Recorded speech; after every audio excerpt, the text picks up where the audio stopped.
Welcome to Escaping the Echo Chamber.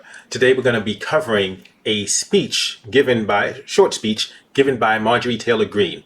Marjorie Taylor Greene makes some accusations against Nancy Pelosi, and the questions I want to discuss is, are these allegations true? First, we're going to hear from Marjorie Taylor Greene, then we're going to hear what's being alleged from the other side, and we'll discuss. Let's check it out.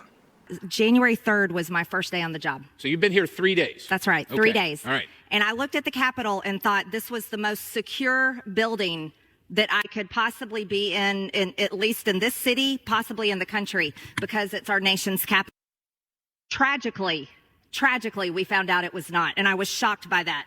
What amazes me is the overwhelming amount of evidence that the National Guard was requested to be here, and it was continuously turned down. And the biggest shocker to me is that there's three people that turned it down. It was Chuck Schumer in the Senate, Nancy Pelosi in the House, and Mayor Muriel Bowser. If I could interject for... Now, this is what we've heard from the beginning. We heard that there were people, Democrats, that refused to properly get enough security and request enough security knowing that January 6th was coming. We've heard this for a while. Democrats may have a different story. Democrats do have a different story. But I remember hearing this at the very beginning. And right after this happened, people were like, how did this happen? Because remember, in the build-up to January 6th, there was a lot of talk about what was going to happen on January 6th. Just a moment. Who's in charge of security here in the House of Representatives? The Sergeant-at-Arms, and that would be Nancy Pelosi. Right. Nancy Pelosi. The Speaker. The Speaker of the House is the one in charge of the House Sergeant-at-Arms. And the House Sergeant-at-Arms and the Senate Sergeant-at-Arms turned down the request for the National Guard to keep all of us safe from the threats that they knew existed. Are we going to find out if they got ordered to do that by the Speaker or by the leader in the Senate? When Are we going to find that out tonight? No, we will not hear that from the January 6th committee that has spent millions of taxpayer dollars supposedly investigating January 6th. I highly doubt we will hear that. But I want you to know that when we take back majority, these will be the investigations that we take on. Now, I want you to know some other things that really bother me as we've spoken about the failure and absolutely purposeful refusal to protect this Capitol by Nancy Pelosi, the Speaker of the House, Chuck Schumer, and Mayor Muriel Bowser. These are the failures. They did it on purpose. There's other things I don't think we'll hear about tonight, and I want to remind everyone. Number one, we still do not know who the pipe bomber is. Who is the person? There are videos everywhere. It's all over the FBI website. But we don't hear that coming out consistently from the January 6th committee. Now, are you saying that they intentionally didn't investigate? Or are you saying that they intentionally had something to do with the pipe bombs being planted? You know what else we don't hear enough about? We do not understand what is happening to the over 800 people who have been arrested and charged for the events on January 6th. We don't know what is happening to them, and there are dozens of them right here in this city wasting away in the D.C. jail, being treated like political prisoners of war. And you know what? This is before they have been convicted of anything. They are there pre-trial, and no one cares about them. So you're saying that pre-trial people deserve due process and better conditions of confinement if they're going to even be confined at all? It's almost as if you're arguing for criminal justice reform and including bail reform. But maybe you only support bail reform when the people in prison are accused of supporting Republicans.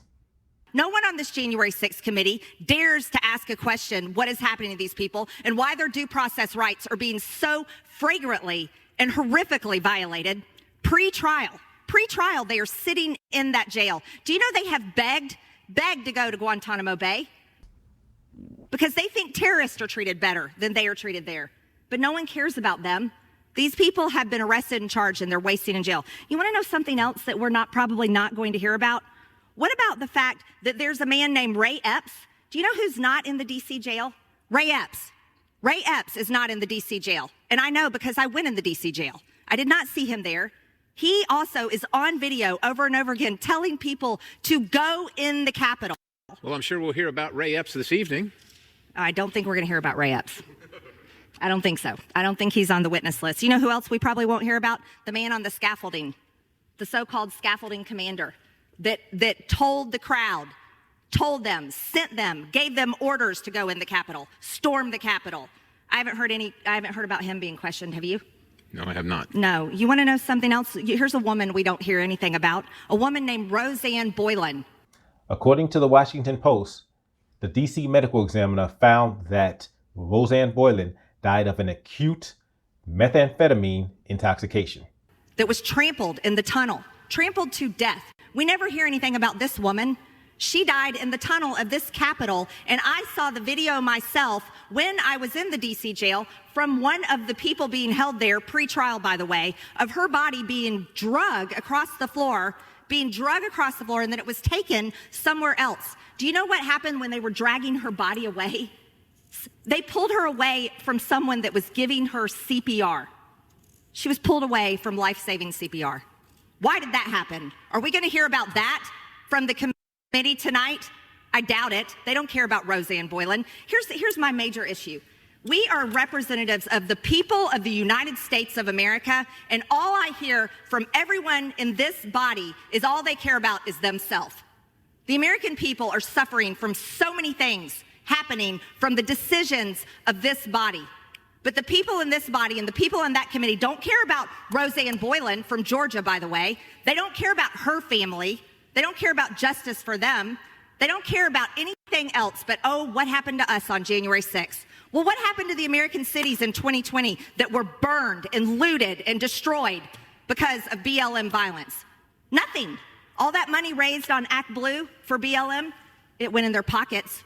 No one paid to rebuild those communities. Not at all. You know what else we probably won't hear about? Is Michael Byrd, who shot and killed Ashley Babbitt right out there. We don't hear about his reckless record of guns, which is all we've talked about all weekend here. We don't hear. That was not a good shoot. Killing an unarmed woman, yes, she was trespassing, but killing an unarmed woman for trespassing is not a good shoot. Democrats are supporting it. Well, Democrats are supporting it because they were the ones being protested. Democrats are trying to get the rest of us who actually care about police brutality to support it because she's a Trump supporter. Well, she was a Trump supporter. I don't care that she was a Trump supporter. I'm not going to justify a bad shooting by the cops, by the government, just because the woman was a Trump supporter. Hearing about that, why aren't we hearing about that record? Why? Why isn't he standing trial? He's not. He just gets to get away with it. Did you know, and it's on video, I bet you we won't see this video, but I've seen it and it's out there. Did you know Ashley Babbitt was trying to stop people from breaking in? That is on video. I've watched it over and over. She was trying to stop people from breaking in, and then she was shot and killed. Yes, a lot happened on January 6th, and here's my question. You know what else? And the American taxpayers pay for this. There's surveillance cameras all over this building. If we really want to know the truth about January 6th, it's real easy. All we have to do is release the video footage, and everyone can see for themselves what exactly happened. And I think the American people deserve that. While they have to watch and go through this big cinematic production tonight and carrying on for weeks and weeks and weeks, and the American people pay for it, by the way, the American people deserve to see all the video surveillance, not just the little cut and pasted pieces that the January 6th committee is going to show tonight. And most of all, I want to finish with this. There is something terrible happening in this process, and it's called defamation of character. The 45th president of the United States' character is being defamed, and all of his staff and his family and all Republicans, everyone's reputation is being defamed as lies are being told about all of us and President Trump just for politics. And it makes me sick. It absolutely disgusts me.